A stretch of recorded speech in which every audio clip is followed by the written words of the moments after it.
Imagine a stormy night at a small diner, where a soaked old man walks in, seeking shelter. What happens when the waitress lets him stay, despite everyone's disapproval?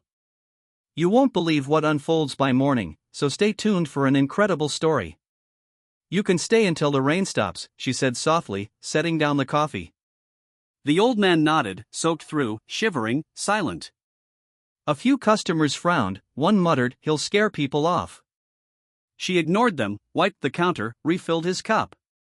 By morning, 500 motorcycles lined the parking lot. None of them said a word, but every single one came for him.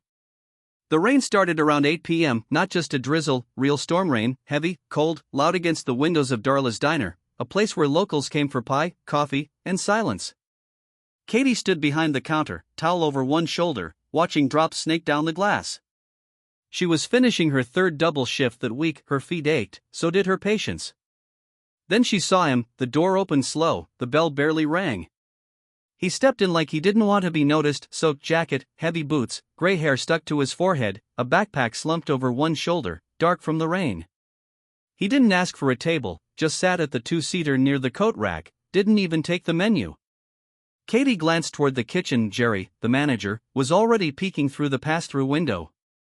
"Keep an eye on that one," he muttered, "we don't need trouble." Katie didn't answer. She grabbed a mug, filled it, walked over slow. "He'll want coffee," she whispered to herself.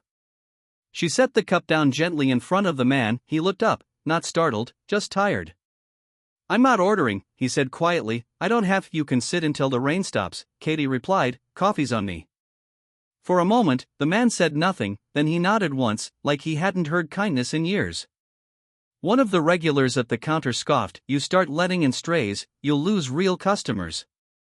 Katie kept wiping the counter. The man sipped his coffee with both hands, like it held the heat of a fire. Rain hammered the roof, the neon sign outside flickered against puddles. No one noticed the motorcycle parked at the edge of the lot, not yet. What would you do if you saw 500 bikers show up silently at dawn? Keep watching on Graceful Valor Stories, because this diner is about to become the center of a powerful tribute. Katie didn't come from much, but she came from people who gave what they had. Her father used to say, "If someone's cold, give them something warm, even if it's just your time." He ran a hardware shop, never made a fortune, but he never let anyone stand outside without a coat either. He passed 3 years ago, heart failure. Katie still couldn't talk about it much. Now she worked full-time at Darla's diner, trying to pay rent, save enough for her son's asthma treatments. Some weeks it came down to gas or groceries. She didn't say these things out loud, not to the manager, not to customers, definitely not to the guy sipping coffee near the window. But when she saw people struggling, when she saw someone ignored, something lit up inside her, not anger, just a quiet ache. That's what she felt when the man walked in. He hadn't asked for pity, hadn't begged or spoken loud, he just wanted to be dry for a while. And really, wasn't that what everyone wanted? Jerry walked past her again, watching the man like a hawk. "If he starts asking for food, cut him off. I'm not running a shelter." Katie didn't answer, but she added a splash more coffee to the man's cup as she passed. He looked up, gave her the smallest nod, no smile, no thank you, just a tired kind of gratitude, the kind that said, "You see me?" The storm outside got worse. Thunder cracked so loud the forks on the table rattled. Katie offered to close early, but Jerry shook his head. "Rain drives people in," he said. "More tables, more tips." But no one walked in, just the old man, still nursing that coffee, still silent. At one point, he got up to use the restroom. Katie noticed how slow he moved, how his knee buckled slightly as he walked. He held onto the wall for balance. When he came back, someone had taken his seat. A young guy, probably a traveler, soaked and impatient, had grabbed the booth without a second thought. The old man didn't argue, he just looked around for another empty spot. There wasn't one. He stood awkwardly near the window, clutching his wet backpack. Katie walked over. "You're welcome to sit at the counter," she said softly. He hesitated. "I don't want to be in the way." "You're not," she said, "come on." As she helped him into the last stool at the far end, Jerry stomped over. "That's enough," he said. "He's been here over an hour. You want to take him home, go ahead, but not on my floor." Katie stepped between them before the man could stand again. "He hasn't asked for anything," she said. "He's drinking coffee, staying dry like anyone else." Jerry's voice rose. "People are starting to notice, and you're not the one paying the electric bill." The regulars at the counter stared into their coffee like they weren't listening, but they were. The old man reached for his bag. It's fine, he muttered, I'll go. No, Katie said, turning toward him, you're not doing anything wrong. He paused, then looked her in the eye. Most places don't let me stay long, he said, you didn't have to speak up. And that's when he said her name, not loudly, not like a threat, just gently, thank you, Katie. She never told him her name. It was almost midnight when the first headlight swept across the rain-soaked parking lot. Katie was refilling the napkin holders, trying to push Jerry's voice out of her head. The old man sat quietly at the end of the counter, hands cupped around his mug, like it was the only warmth left in the world. That's when she noticed the bike, not parked close, way at the edge of the lot, just beyond the reach of the overhead lights, a single rider, helmet on, engine off. She looked out again 5 minutes later. Now there were 3. Jerry noticed too. What the hell? He muttered, walking toward the front window, they better not be drunk. Katie leaned over the counter. Can I help you folks with something? She called through the door. One of the riders raised his hand, gloved and steady. No trouble, ma'am, we're just waiting. Waiting for what? The man didn't answer. Katie turned back toward the counter. The old man was gone. She blinked, looked toward the restroom, empty. Then the front door creaked open. The man walked out into the storm like it wasn't even raining. He didn't say a word, just walked straight across the lot. The bikers stood still, then one by one, they removed their helmets. They didn't say his name, they didn't salute, they just nodded as he approached. One of them stepped forward, tall, gray beard, broad shoulders under a leather cut. You all right, brother? He asked. The old man looked up. She let me sit when no one else would. The man turned toward the diner, his eyes locked with Katie's through the glass. He didn't smile, just nodded once. Within 30 minutes, the lot was fully 10 bikes, then 20, then more. Some riders soaked through, others dry from short rides. They didn't come in, didn't knock, didn't cause trouble, they just came. Jerry locked the door. I'm calling the sheriff. Katie grabbed his arm. Don't you see what's out there? I see exactly what's out there, she said, and for the first time all night, Jerry didn't have a reply. The storm had slowed to a whisper. Raindrops tapped lightly on the diner windows now, like fingers drumming on glass. But outside, the rumble had grown. Motorcycles lined the lot, every space filled, bikes parked along the shoulder, some even on the sidewalk. They didn't block the road, they came with discipline, purpose, respect. Inside, no one spoke. Katie stood behind the counter, watching through the blinds. Jerry paced near the office door, whispering into his phone. I don't know what they want. No, they haven't done anything, but there's got to be 50 of them now. He stopped talking when the front door opened. The old man stepped back inside, his jacket dripping again. But this time, he didn't walk to the counter, he waited. A biker followed behind him, tall, square-jawed, wore a leather vest with faded patches. One said Vets MC, Southeast Chapter, another simply read Striker. He removed his gloves, stepped forward, held out his hand to Katie. You're Katie? She nodded slowly. You gave him coffee, a place to sit, no questions asked. She shrugged. He looked tired. Stryker turned to the others outside. His name's Charlie, retired staff sergeant, combat engineer, 2 tours. Jerry's voice cracked. What does that have to do with anything? The biker turned. He saved 5 of us. Kandahar, 2006, pulled a crushed Jeep off a guy with nothing but a crowbar and a prayer.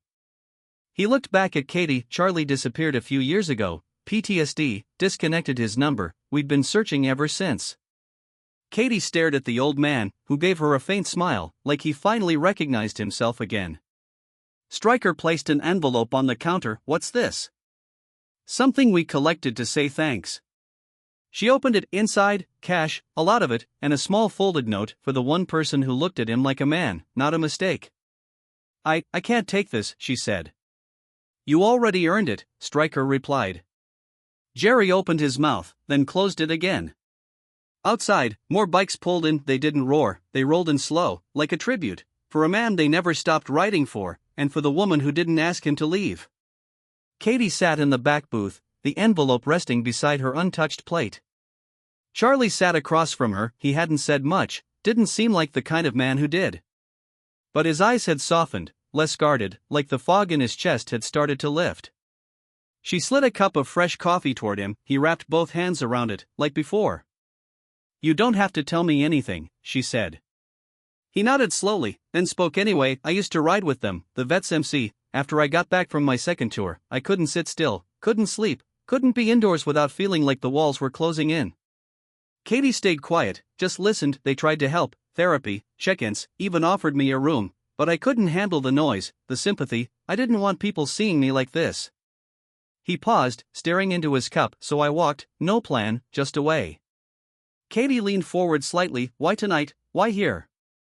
He chuckled, not loud, just a breath and a memory. Honestly, I just wanted to be warm, that's it. I saw the lights, smelled the coffee, thought maybe I could charge my phone, sit for a while.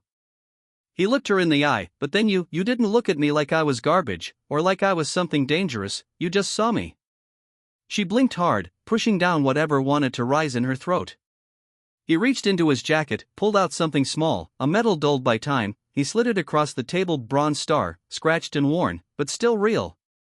I've never shown anyone that, he said. It was in my sock for 2 years, forgot I even had it. Katie picked it up gently. You should wear it, she said. He smiled. I don't need to anymore. He looked toward the window, where the row of motorcycles stretched into the distance. They remembered me, he whispered, and now I remember me, too. Word spread faster than Katie expected. By sunrise, the storm had cleared, but the diner windows were fogged from the inside, steam from hot coffee and the breath of quiet conversations. Locals had started coming in early, some for breakfast, some just to see if the story was true.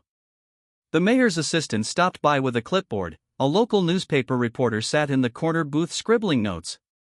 And through it all, the bikes stayed parked row after row, a sea of chrome and leather. They didn't honk, didn't rev, they just stood like guardians.